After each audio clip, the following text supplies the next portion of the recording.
할렐루야. 2025년 성탄의 아침이 밝아왔습니다.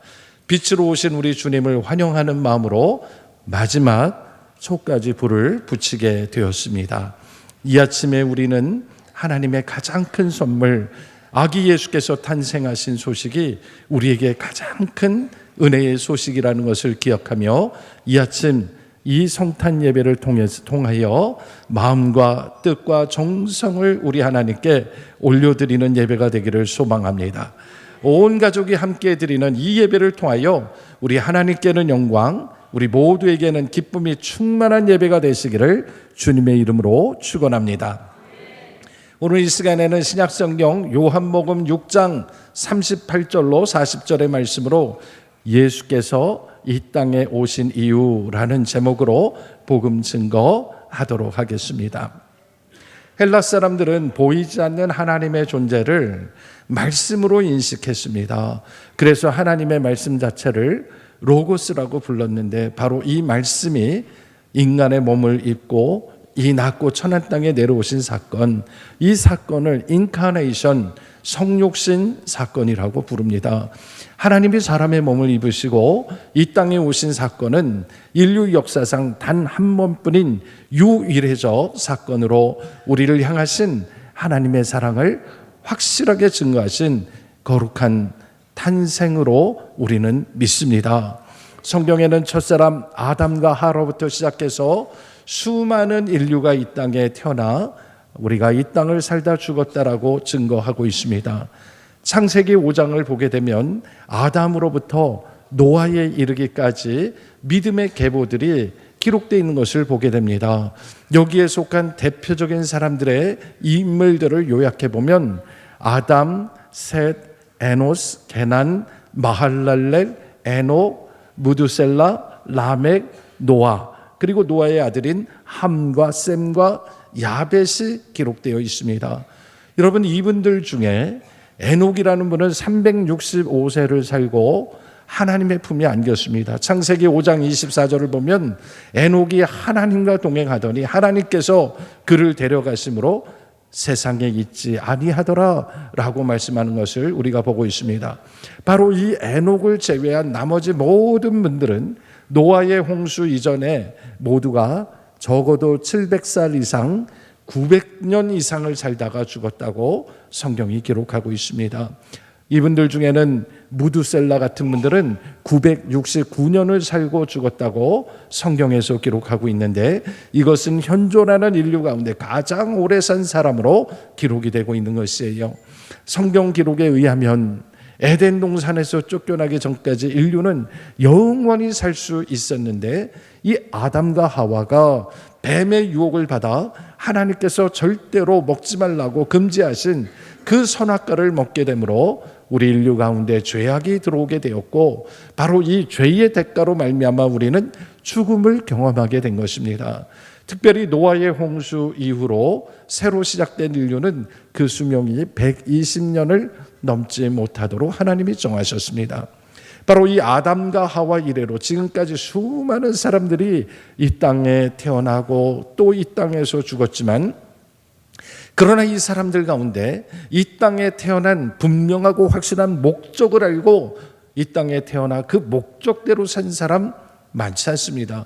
대부분의 사람들이 자기 인생의 방향이나 목적을 알지 못하고 살아가기 때문입니다.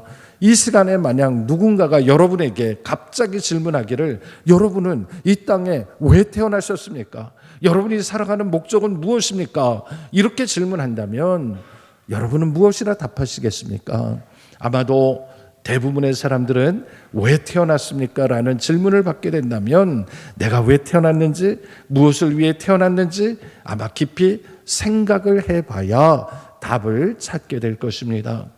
물론 우리가 어렸을 때는 이 땅에 왜 태어났느냐라고 하면 아마 여기에 옛날 세대분들은 기계적으로 답할 수 있는 답변이 하나 있긴 있었어요. 그게 뭐냐면 여러분 혹시 국민교육 현장 기억나세요?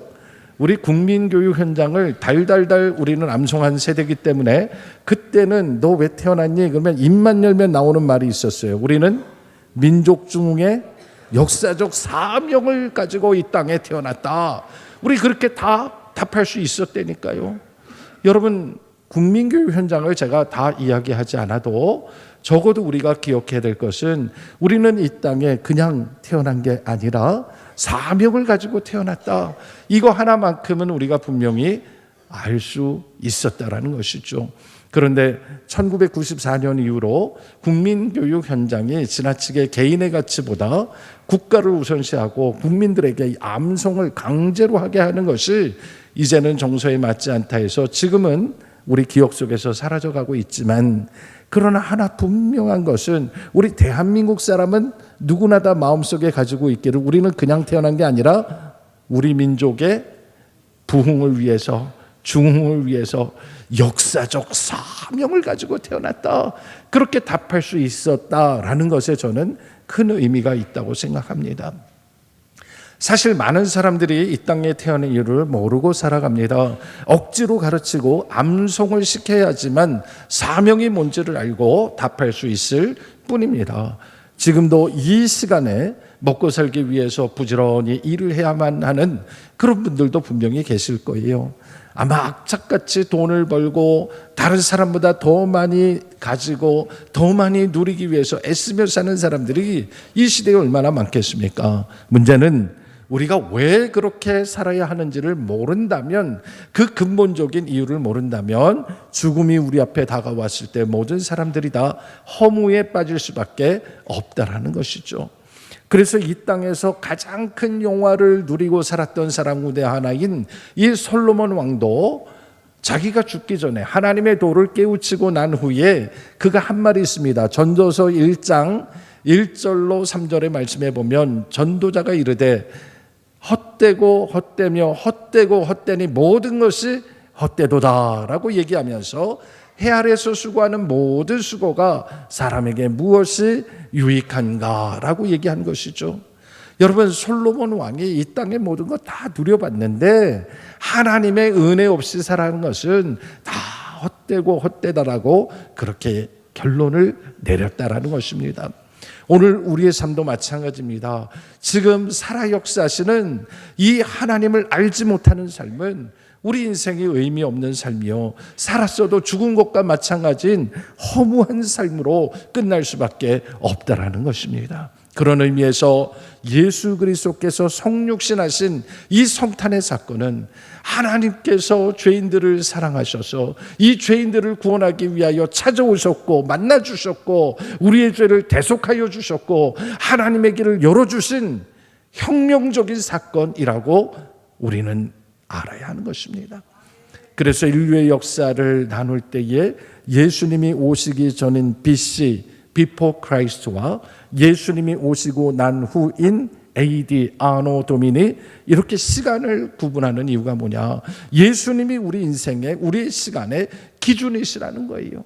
그래서 이 성탄의 참된 의미는 죄인인 우리가 거룩하신 하나님을 만날 수 있도록 하나님께서 우리 가운데 찾아오신 사건, 우리를 생명으로 인도하신 은혜의 사건이라는 사실을 기억하시기 바랍니다. 예수님이 성육신하신 사건을 어떻게 이해할 수 있을까? 제가 설명을 드리려고 생각하다가 몇 해 전에 제가 경험한 이야기를 설명해 보려고 합니다. 우리 교회에 1층의 열린 문을 통해서 어느 날 참새 한 마리가 들어왔습니다. 1층 로비에서 참새가 막 날아다니는데 이 참새가 들어올 때는 맘대로 들어왔지만 나갈 때는 맘대로 나갈 수가 없는 거예요. 그래서 이 참새가 막 푸드덕거리는 걸 보고 이 참새를 구해줘야겠다 그런 생각이 들어서 어떻게 해서든지 제가 참새가 출구 쪽으로 가도록 이렇게 몰아갔습니다. 그리고 아무리 몰아가도 참새가 알아듣지를 못하니까 제가 계속해서 얘기하고 그쪽이 아니고 이쪽이야, 일로 나가야 돼 하고 이렇게 얘기를 했습니다. 참새가 알아들었을까요? 못 알아들었을까요? 참새는 제가 다가가면 다가갈수록 더 도망가면서 제가 자기를 해하려는 줄 알고 격렬하게 도망을 다니며 유리창에 가서 자꾸 부딪히면서 바닥에 푸드덕거리고 떨어지고 말았습니다. 저는 분명히 참새에게 얘기했습니다. 거기가 아니라고. 거기는 유리창이고 나가려면 이쪽으로 가야 된다라고 분명히 얘기를 했습니다. 근데 참새는 전혀 제 얘기를 알아듣지 못했습니다. 그때 한번 생각해 봤습니다. 이 참새는 내가 아무리 얘기해도 못 알아듣는구나. 그러면 어떻게 해야 참새가 알아들을 수 있을까? 내가 만약 참새가 될 수 있다면, 참새의 언어를 할 수 있다면, 참새처럼 친근하게 다가가서 짹짹, no, 짹짹, 오케이, 그렇게 얘기했으면 알아들었을까? 그런 생각을 해봤습니다. 물론 저는 생각만 했어요. 왜냐하면 저는 그렇게 할 수가 없으니까. 하지만 전능하신 하나님께서는 그렇게 하신 줄로 믿으시기 바랍니다. 우리 하나님께서 인간의 몸을 입으시고 이 땅에 오셔서 우리 주님께서 우리를 죄에서 건지시고 생명의 길로 인도하시기 위하여 주님은 우리 가운데 아기 예수의 몸으로 오신 것이에요. 그래서 우리 예수님께서는 이 땅에 인간의 몸으로 오신 목적을 분명하게 알고 계셨고, 그 이유를 오늘 본문 말씀 38절에서 이렇게 말씀하셨습니다. 우리 함께 38절 읽어봅니다. 시작. 내가 하늘에서 내려온 것은 내 뜻을 행하려 함이 아니요 나를 보내신 이의 뜻을 행하려 함이니라. 아멘. 여러분, 이 본문 말씀을 통해 우리가 깨닫습니다. 우리 예수님께서는 이 땅에 우연히 태어나신 분이 아닙니다. 우리 예수님은 하나님께서 이 땅에 보내심을 받고 우리 가운데 오신 분이십니다. 그분의 삶의 목적이 분명했습니다. 그것은 보내신 분의 뜻을 이 땅에서 실현하기 위해서 미션과 사명을 갖고 우리 가운데 오셨다라고 말씀하셨습니다.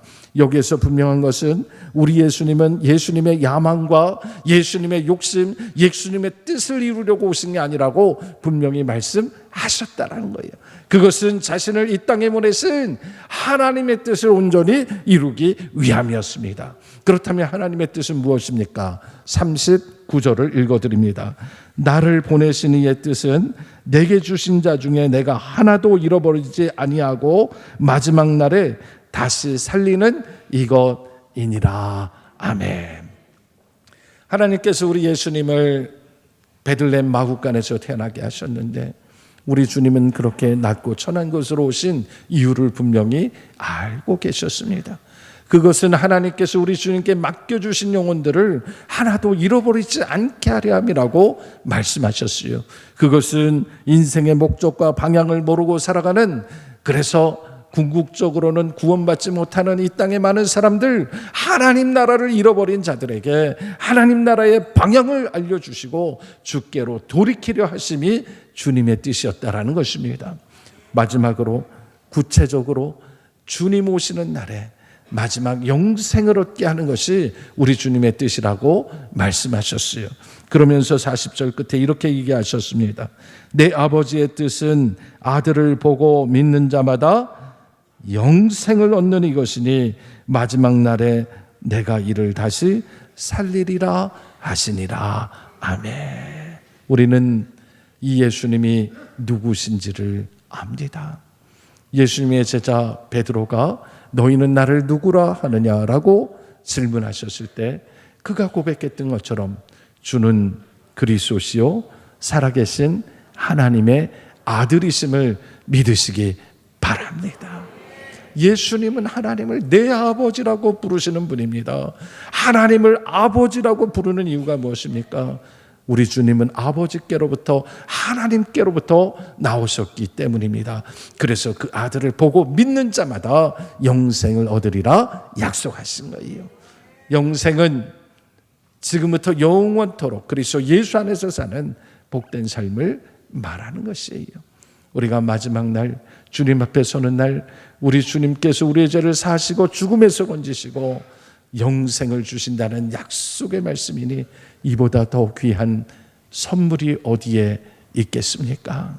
오늘 저는 이 성탄을 맞이하여 우리 예수님께서 이 땅에 오신 이유를 깊이 생각해보고 우리가 예수님께서 주시는 이 말씀을 붙들고 우리의 삶이 변화되기를 간절히 소망합니다. 우리 예수님은 이 땅에 자기의 목숨을 많은 사람의 대속물로 주려고 애초부터 작정하고 우리 가운데 오셨다 말씀하셨습니다. 그러므로 예수님은 하나님께서 우리에게 주신 많은 은혜와 선물 가운데 최고의 선물인 줄로 믿으시기 바랍니다. 우리에게 영원한 생명을 주시기 위하여 그 아들을 주셨으니 우리는 이제 그 예수님이 우리 가운데 오심을 감사하며 하나님의 은혜에 응답하며 살아가야 되는데, 오늘 세 가지를 가슴에 새기고 그대로 실천하는 저와 여러분이 되기를 주님의 이름으로 축원합니다.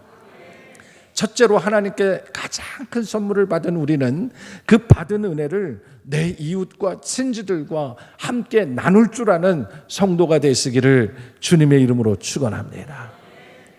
오늘도 함께 예배를 드리면서 2층에 많은 분들이 오셔서 자리가 꽉 차서 앉을 데가 없어서 지금 막 복도에 앉아 계시고 있어요. 이럴 때 우리가 이웃과 어떻게 사랑을 나눌 수 있을까요?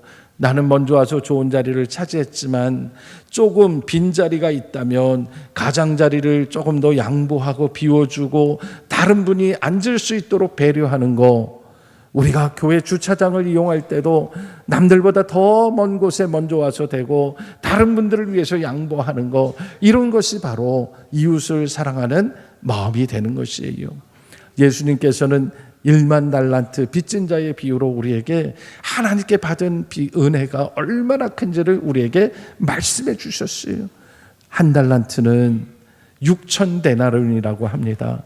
6천 데나리온은 얼마나 되는 돈일까요?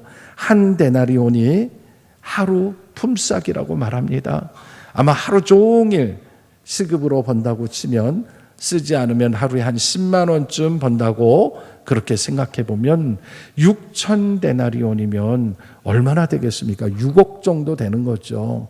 그러면 6억 정도면 한 달란트인데 1만 달란트면 어느 정도 될까요? 제가 여러분 이해하기 쉽게 속초에서 제일 비싼 아파트 한 채가 5억에서 6억 정도 한다고 가정을 하면 그런 아파트 1만 채를 가지고 있다고 생각해 보세요. 어마어마한 돈이죠. 그런데 그런 빚을 진 사람의 빚을 탕감해 주신 하나님의 은혜가 얼마나 큽니까? 여러분, 그렇게 하나님이 우리에게 큰 은혜를 주셨는데 우리는 우리의 작은 빚진 자들, 작은 이웃들의 그런 모습들을 바라보면서 감사를 잃어버리고 불평하며 살아가는 것이 우리가 과연 올바른 삶의 모습인가를 생각해 보면서 우리 주님이 온 마음과 온 몸을 다하여 우리를 위하여 그 생명 주시라고 이 땅에 오신 이 성탄의 의미를 생각하며 우리의 이웃들과 하나님께서 주신 그 은혜를 갚을 줄 아는 그런 복된 성도가 되기를 주님의 이름으로 축원합니다. 두 번째로 기억할 것은 우리가 하나님의 은혜를 입었으니 이제부터는 우리 인생의 목적을 분명히 하는 그런 성도가 되기를 주님의 이름으로 축원합니다. 우리 예수님 보내신 이의 뜻을 이루기 위해 이 땅에 오셨다 했습니다. 우리의 삶이 예수님을 본받고 예수님의 제자답게 살기를 원하는 그런 인생이라면 우리 인생의 목적과 방향이 어디에 있는지를 분명하게 아는 그런 성탄절이 되기를 간절히 소망합니다. 만약 우리가 지금까지는 나 자신을 위해서 살아왔고 내 가족밖에 모르고 내 살아가는 삶의 영역밖에 몰랐다면 이제는 눈을 들어 하나님을 바라보며 하나님 아버지께서 지금 이 시대에 우리에게 원하시는 것이 무엇인지 우리가 하나님의 음성에 귀를 기울이고 우리 하나님 주시는 말씀 앞에 겸손히 엎드리는 저와 여러분이 되기를 주의 이름으로 축원합니다. 그래서 우리는 더 이상 이 땅에 썩어 없어질 것들, 이 땅의 나라를 바라보며 사는 것이 아니라 영원하신 하나님의 나라, 하나님이 주신 꿈과 비전을 품고 하나님께서 맡겨주신 그 선교적 사명을 품고 살아가기를 주님의 이름으로 축원합니다. 저는 우리 속초중앙교회 성도 여러분 한 분 한 분이 다 선교사인 줄로 믿습니다. 여러분들이 해외 꼭 나가지 않더라도 여러분이 서 있는 그곳에서 예수 그리스도의 향기를 드러낸다면, 여러분이 밟고 있는 그 땅이 선교지라는 의식을 가지고 살아간다면 주님이 함께 하시는 한 여러분을 통하여 복음이 퍼져나갈 것이요 구원의 역사가 일어날 줄로 믿습니다. 그렇게 우리 삶의 목적을 분명히 하는 저와 여러분이 되기를 주님의 이름으로 축원합니다. 우리 예수님은 마가복음 10장 45절에서 우리 예수님이 오신 목적을 분명하게 말씀하셨어요. 인자가 온 것은 섬김을 받으려 함이 아니라 도리어 섬기려 하고 자기 목숨을 많은 사람의 대속물로 주려 함이라 말씀하셨습니다. 마찬가지로 우리도 예수님의 참된 제자의 삶을 살기를 원한다면 우리가 지금까지 살면서 나는 조금 더 희생하지 않을 거야, 나는 다른 사람들은 희생하는 안 있어도 나는 그렇게 하지 않겠어 라고 살아가는 그런 모습이 아니라 조건 없이 모든 것을 내어주신 주님처럼 우리도 많은 이들이 주께로 돌아오는데 쓰임받는 그렇게 모든 것 내어드릴 수 있는 복된 인생이 되기를 주의 이름으로 축원합니다. 끝으로 우리가 하나님의 사랑과 은혜를 입었으니 정의와 공의의 나라를 세워가는 성도가 되기를 주의 이름으로 축원합니다. 우리가 정말 예수님의 은혜를 경험했다면 이제는 우리의 가정, 우리의 사업장, 우리의 교회 울타리를 넘어서서 우리의 지역사회와 이 나라 이민족 가운데 전 세계 가운데 하나님의 공의와 정의가 세워지고 평화의 나라가 될 수 있도록 기도하는 성도 되기를 바랍니다. 우리 예수님께서는 하나님의 나라와 하나님의 의를 우리에게 가르쳐 주신 것, 그것은 온전한 하나님의 법과 질서가 통치하는 나라, 하나님의 다스림이 있는 나라를 우리로 하여금 경험케 하려 하심입니다. 오늘 우리가 사는 이 세상, 사람들이 만든 서로 지키기로 한 그 법도 제대로 지키지 않고 모든 거 아전인수격으로 해석하고 서로 다투고 기득권을 놓치지 않고 그렇게 다투는 이 나라를 바라보면서 너무 마음이 아프지 않습니까? 전부 다 다른 사람 탓하고 자기는 잘못한 거 하나도 없다는 이 시대를 바라보면서 우리 주님의 마음은 또한 얼마나 아프시겠습니까? 이런 때에 성탄을 맞이한 우리 성도들만큼은 우리는 하나님의 공의와 하나님의 정의를 먼저 생각할 줄 아는 그런 복된 성도 되기를 주의 이름으로 축원합니다. 하나님의 은혜와 자유민주주의의 가치, 그리고 법치주의의 원칙을 지켜온 이 대한민국이 지금 당하고 있는 이 위기도 우리가 믿음으로 이겨내시고 정의와 공의가 강물처럼 흐르는 나라, 어느 누구도 흔들지 못하는 하나님의 나라가 되기를 주님의 이름으로 축원합니다. 우리 성도들은 기억해야 됩니다. 우리는 이쪽도 저쪽도 아닙니다. 우리는 오직 주님 편에 있어야 되는 거예요.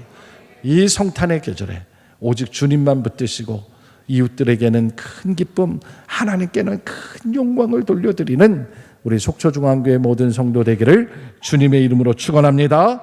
기도하겠습니다. 은혜로우신 아버지 하나님, 우리의 죄를 대속하시기 위하여 아기 예수를 우리에게 보내주시고 우리 주님께서는 보내신 아버지의 뜻대로 우리를 위하여 십자가에서 달려 죽으시고 주님의 보혈로 구속하여 주셨으니 감사와 영광 올려드립니다.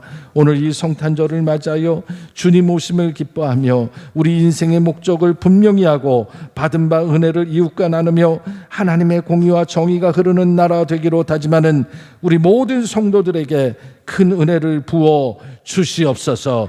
예수님의 이름으로 기도하옵나이다. 아멘.